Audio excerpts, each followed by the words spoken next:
আজকে 10ই নভেম্বর আমরা check out করব।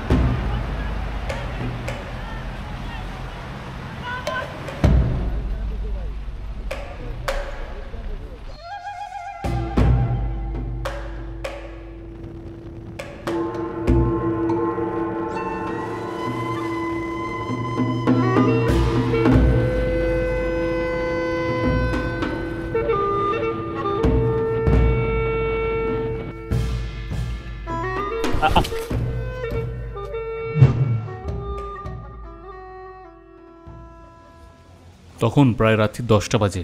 আগের দিন রাত্রির, অর্থাৎ যেদিনকার নাথুরা থেকে ব্যাক করলাম, সবাই মিলে ডিসাইড করলাম আজকের ডিনারটা অন্য জায়গা থেকে করব। আমাদের রিসোর্ট থেকে জাস্ট 200 মিটার দূরেই এই রেস্টুরেন্টটা ছিল। সত্যি কথা বলতে কি, এখানকার খাবার অত্যন্ত ভালো ছিল।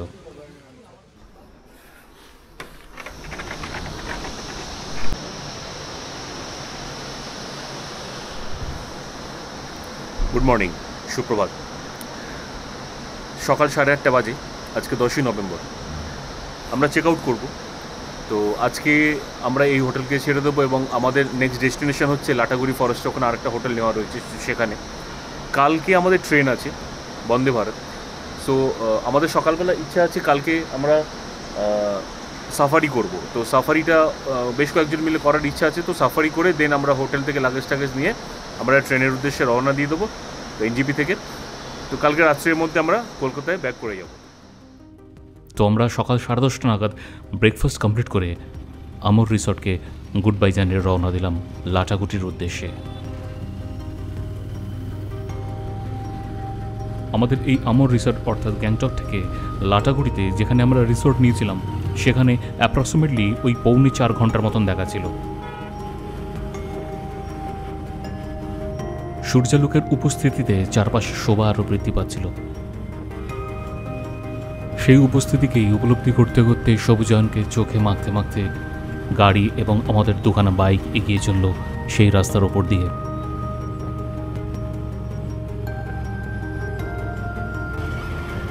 বেশ কিছুটা এগোতেই ডান পাশে চোখে পড়ল তিস্তা পাড়ের ভাঙনের সেই উপকথা।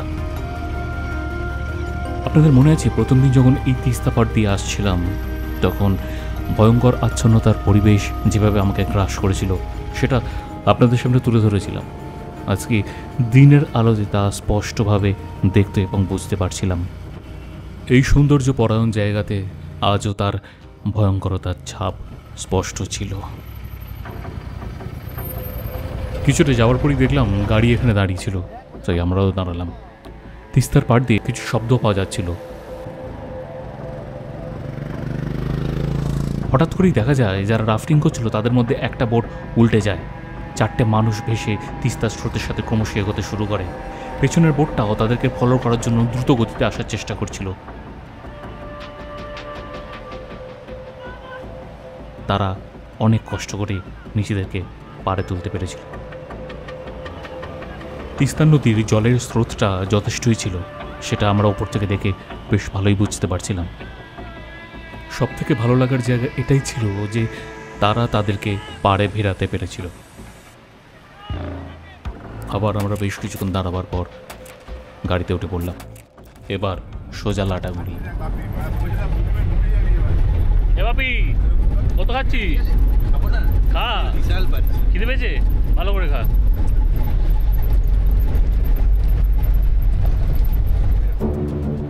শেষবারের মতন গাড়ি ছুটল এই সৌন্দর্য পরায়ণ তিস্তা পাড়ের গা ঘেঁষে। চাকা যতই গড়ালো, ভালো মন্দ, আশা নিরাশা, দুঃখ, ভয়, লোভ, লালসার সমস্ত নিদর্শনকে দেখতে দেখতে এখানেই সেই ঘটে যাওয়ার মুহূর্তের অবকাশটা আজও পড়ে আছে।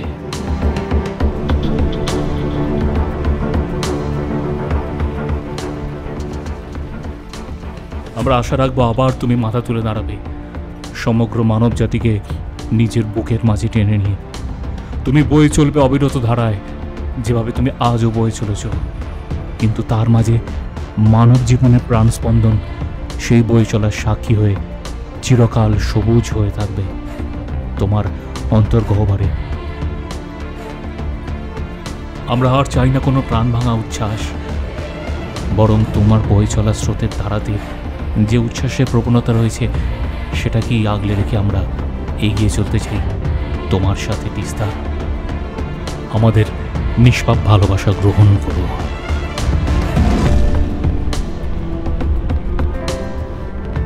তিস্তাকে পেছনে ফেলে আমরা অনেকটা দূর এগিয়ে এসেছি। দুপাশের সবুজ প্রান্তর, চা বাগান আর এই মসৃণ রাস্তা আমাদের সেই যাত্রাপথকে আরও সুমিষ্ট করছিল।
দীর্ঘযাত্রার অবসান আমরা প্রায় 7:45 নাগাদ পৌঁছালাম সান সিটি লাটাগুড়ি রিসর্টে।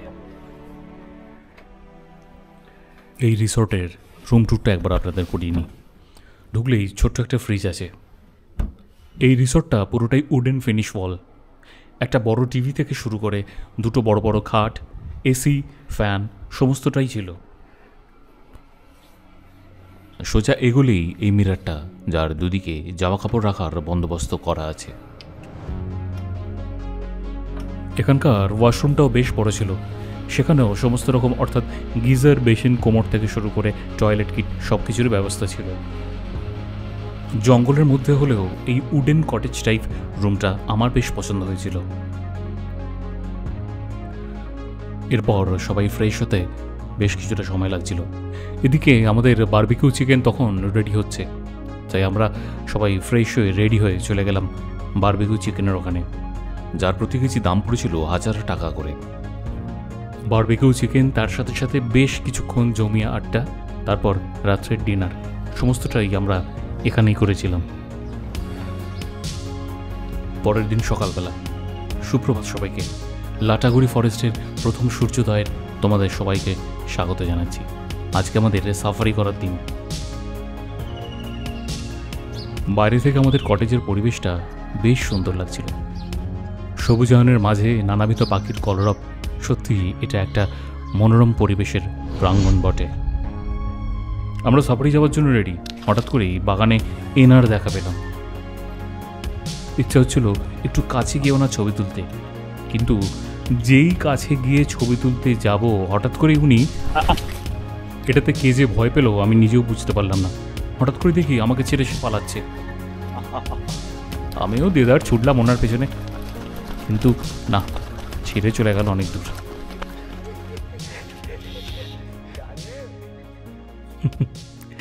তো যাই হোক, এই হাসি মজার মধ্যে দিয়ে তারপরে সবাই রেডি হয়ে আমরা বেরিয়ে পড়লাম সাফারির উদ্দেশ্যে। গাড়ি ততক্ষণে চলে এসছে। আমরা একে একে গাড়িতে উঠে রওনা দিলাম আমাদের জঙ্গলের জন্য।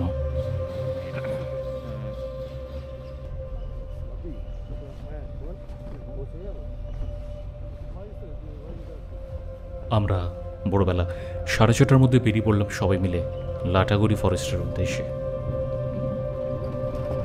লাটাগুড়ি ভারতের পশ্চিমবঙ্গ রাজ্যের উত্তরাঞ্চলের অর্থাৎ জলপাইগুড়ি জেলার নেওড়া নদীর তীরে অবস্থিত। 31 নম্বর জাতীয় সড়কের উপরে অবস্থিত গরুমারা জাতীয় উদ্যানের খুব কাছে এই শহরের অবস্থিতি। শিলিগুড়ি থেকে সড়কপথে এর দূরত্ব 80 কিলোমিটার। প্রকৃতি পর্যটনকে ভিত্তি করে উত্তরবঙ্গের পর্যটন মানচিত্রে বর্তমানে অন্যতম গন্তব্যস্থান হিসেবে লাটাগুড়ির নাম বিবেচিত হয়ে থাকে। চাপড়ামানি বন্যপ্রাণ অভয়ারণ্যটি লাটাগুড়ি থেকে 30 কিলোমিটার দূরে অবস্থিত। এছাড়া এই শহরে একটি প্রাকৃতিক তথ্যকেন্দ্র অর্থাৎ নেচার ইন্টারপ্রিটেশন সেন্টার রয়েছে, যেখানে স্থানীয় বিভিন্ন প্রাণী ও উদ্ভিদের সম্পর্কে বিস্তারিত তথ্য সংরক্ষিত করা আছে। পর্যটকদের সুবিধার্থে এখন অর্থাৎ বর্তমানে লাটাগুড়িতে বেশ কিছু ছোট বড় ধাবা, রেস্তোরাঁ বা কিছু থাকার হোটেল ও রিসর্ট এগুলো গড়ে উঠেছে। এর মধ্যে অরণ্য হোটেলটির বুকিং পশ্চিমবঙ্গ পর্যটন বিভাগ থেকে করা যায়। সত্যি কথা বলতে কি, লাটাগুড়ি, জলদাপাড়া, গরুমারা এই জাতীয় জঙ্গলে আপনি যত ভেতরে প্রবেশ করবেন বুঝতে পারবেন আপনার মন জঙ্গলের মতনই ঘন থেকে আরও ঘনত্বে পরিণত হচ্ছে। সবুজায়নের বুক চিরে সূর্যের আলোক রশ্মি যখন আপনার গায়ে এসে পড়বে, সেই আনন্দটা উপভোগ করতে করতে, আপনার জঙ্গলের প্রাকৃতিক সৌন্দর্যের শোভাকে উপলব্ধি করতে করতে, নানাবিধ পশু পাখি এবং জীবজন্তুর আওয়াজ শুনতে শুনতে আপনার গাড়ি ক্রমশ এগিয়ে চলবে সামনের দিকে। আপনি পরিবেশকে আরও বেশি করে ভালোবাসবেন। তার নিবিড়ত্বে আপনার মন প্রাণ পুরোটাই এক সুখময় অক্সিজেনে ভরে উঠবে।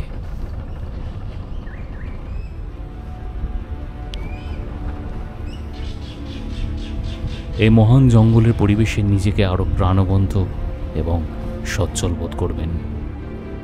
মনে হবে শহরতলির কলুষিত ইটকাঠ পাথরের বাড়িকে অনেকটা দূরে ফেলে এই সবুজায়নের প্রাঙ্গণে নিজেকে কোথাও সঁপে দিতে।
টিয়া পাখি সম্পর্কে হেভি লাগছে, রাস্তা ভালো লাগছে। টিয়া পাখি এগিয়ে গেছে। এই দেখ, জঙ্গলে আমরা কিছু দেখতে পাই আর না পাই, বাপি কিন্তু হঠাৎ করেই একটা টিয়া পাখিকে দেখে ফেলেছিল। এই সবুজ জঙ্গলে সবুজ টিয়া পাখিকে খুঁজে পাওয়া সত্যি দুষ্কর ব্যাপার ছিল। জঙ্গল থেকে বেরিয়ে গাড়ি তখন হাইওয়ে রাস্তা দিয়ে যাচ্ছে। দুপাশের এই ঘন জঙ্গলের প্রাকৃতিক শোভা দেখতে দেখতে আমরা পৌঁছালাম আমাদের সানসিটি রিসর্টে।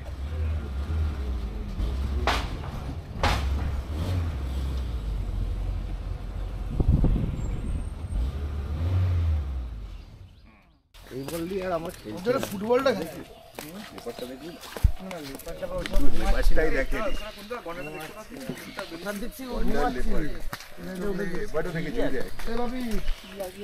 আমি আর কি পাচ্ছি না তো।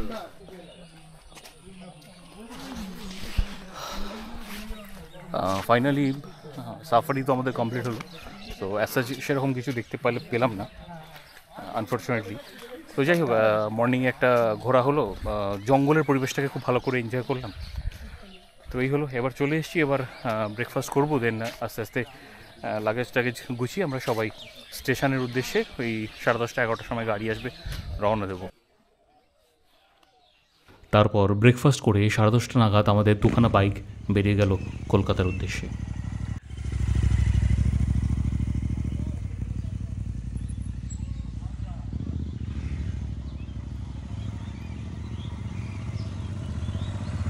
সাবধানে যা। এরপর আমাদের গাড়ি এসে পৌঁছালো 11:15 নাগাদ। আমরা যে যার মতন করে লাগেজ তুলে গাড়িতে উঠে পড়লাম।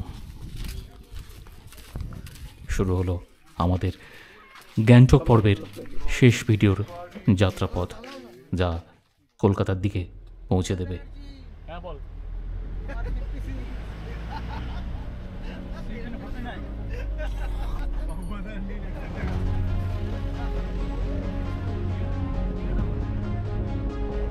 লাটাগুড়ি ফরেস্টের এই সান সিটি রিসর্টকে আমরা গুড বাই জানিয়ে জঙ্গলের ভেতরের রাস্তা দিয়ে এগিয়ে চললাম শহরতলির দিকে।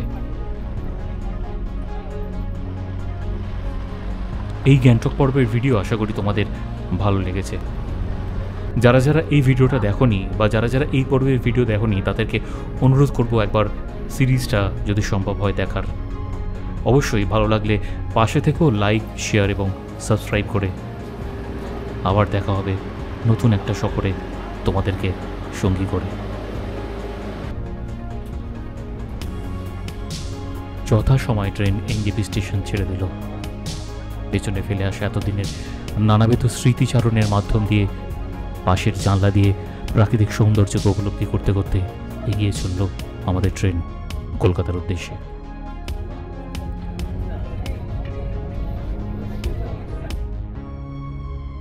আবার ফিরে আসবো তোমাদের কাছে নতুন একটা ভিডিওর পর্বকে নিয়ে। ততদিন ভালো থেকো, সুস্থ থেকো।